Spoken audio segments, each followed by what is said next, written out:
Freedom of the country, ये देश की आज़ादी को नहीं मानता।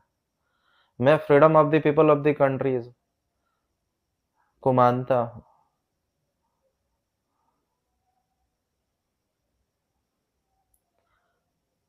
Freedom of the people of the country, मैं देश में रहने वाले लोगों की आज़ादी को मानता हूँ। मेरे लिए देश की आज़ादी से बढ़कर देश में रहने वाले लोगों की आज़ादी है। क्योंकि देश नाम का कोई व्यक्ति नहीं है,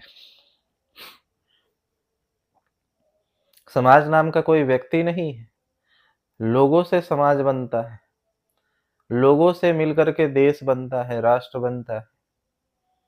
इसीलिए मैं इस फ्रीडम ऑफ द कंट्रीज़ के आंदोलन में मैं सहभाग नहीं बनूँगा, क्योंकि मैं freedom of the people of the countries को मानता हूँ और इसी के लिए कार्यरत हूँ और इसी पे कार्य करने वाला हूँ।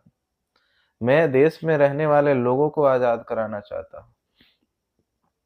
लेकिन तुम जिस आज़ादी को लड़ाई लड़ रहे हो, इससे लोग आज़ाद नहीं होंगे, देश आज़ाद हो जाएगा, लेकिन देश में रहने वाले लोग गुलाम के गुलाम ही रहेंगे। क्योंकि अगर फ्रीडम ऑफ द कंट्री होता है,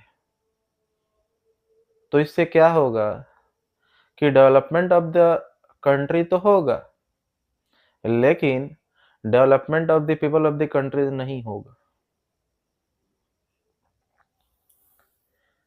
अगर देश को आज़ादी मिलती है और लोगों को आज़ादी नहीं मिलती, तो इससे जो विकास होगा आज़ादी के बाद, वो डेवलपमेंट ऑफ द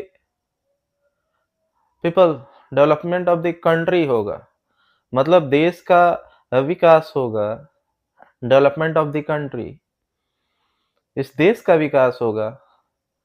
ये देश हो सकता है कि बहुत आधुनिक हो जाए या फिर बहुत पैसे वाला हो जाए, बहुत अमीर हो जाए, लेकिन वो अमीरी भी जो पैसे है, जो देश की अमीरी जो जीडीपी से दिखती है कि देश बहुत अमीर है, लेकिन 90% जो प्रॉपर्टी है, वो कुछ परसेंट लोगों के हाथ में है।